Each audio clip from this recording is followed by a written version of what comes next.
జమ్మూ కాశ్మీర్ సీఎంగా మరోసారి ఒమర్ అబ్దుల్లా బాధ్యతలు చేపడతారా? 2 విడతల్లో జరిగిన పోలింగ్ ఏం చెబుతోంది?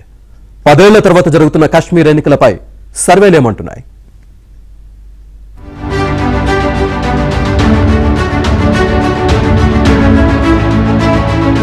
పదేళ్ల సుదీర్ఘ విరామం తర్వాత జమ్మూ కాశ్మీర్లో ఎన్నికలు.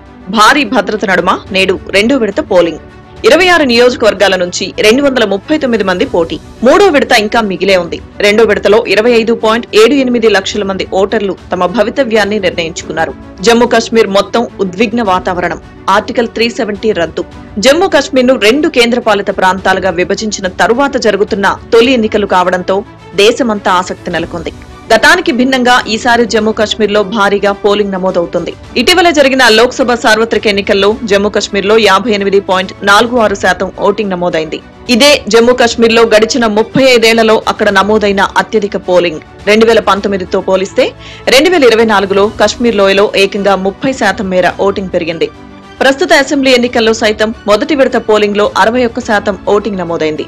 3 విడతలు కలిపి 60%కి పైగా పోలింగ్ నమోదయ్యే అవకాశం ఉంది. 2014 में there are so many polling station 2014 में जो थे जहां पर बहुत कम मिनिमल वोटिंग हुई थी. आज हम देख रहे हैं उन्हीं पोलिंग स्टेशन में अभी कतारें लगी हुई है.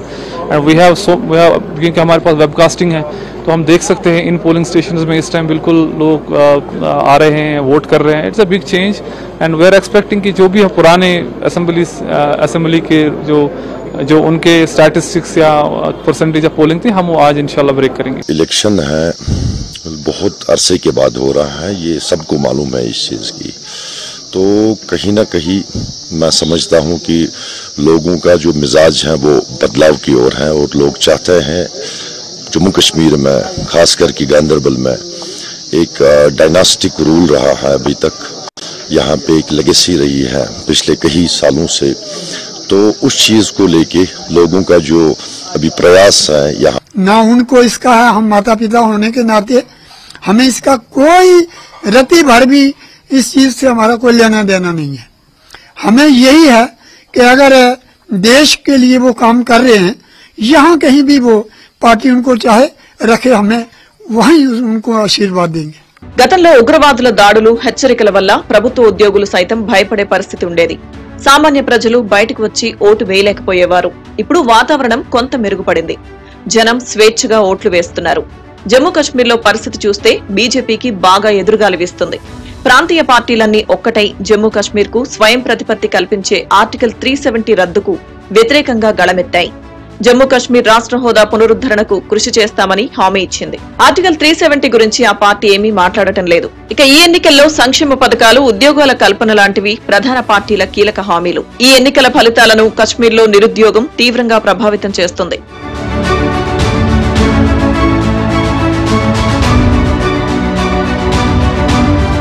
జమ్మూ కాశ్మీర్ ఎన్నికలపై లోక్పోల్, ద సెఫాలజిస్ట్ సంస్థలు 2 ప్రీ పోల్ సర్వేలు నిర్వహించాయి. వాటిలో లోక్పోల్ సంస్థ ఇండీ కూటమిలోని కాంగ్రెస్, నేషనల్ కాన్ఫరెన్స్ కు 51 నుంచి 56 సీట్లు వచ్చే అవకాశం ఉందని పేర్కొంది. బీజేపీకి వస్తాయని అంచనా వేసిన సీట్ల సంఖ్య 23 నుంచి 26, అలాగే పీడీపీకి 4 నుంచి 8, ఇతరులకు 3 నుంచి 7 సీట్లు వస్తాయని అంచనా వేసింది. 22,500 మందిని ప్రశ్నించిన లోక్పోల్ సంస్థ ఈ సర్వే వివరాలను వెల్లడించింది.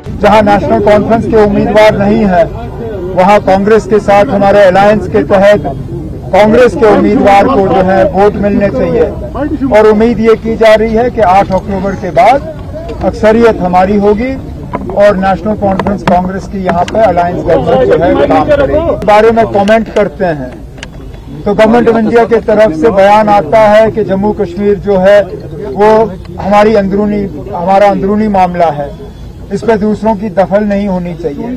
ద సెఫాలజిస్ట్ ప్రకారం కూడా ఈ ఎన్నికల్లో ఇండీ కూటమి గెలిచి ప్రభుత్వాన్ని ఏర్పాటు చేయబోతుంది. నేషనల్ కాన్ఫరెన్స్ పార్టీకి 38, కాంగ్రెస్ కు 13, బీజేపీకి 21, పీడీపీకి 8, ఇతరులకు 10 దాకా వస్తాయని ఆ సంస్థ పోల్లో వెల్లడైంది. కేకే సర్వే కూడా జమ్మూ కాశ్మీర్ లో బీజేపీకి ఎదురుదెబ్బ తగలొచ్చని తెలిపింది. అంటే ఈ ఎన్నికల తర్వాత జమ్మూ కాశ్మీర్ పై కేంద్ర వైఖరిలో ఎంతో కొంత మార్పు వచ్చే అవకాశం ఉంది.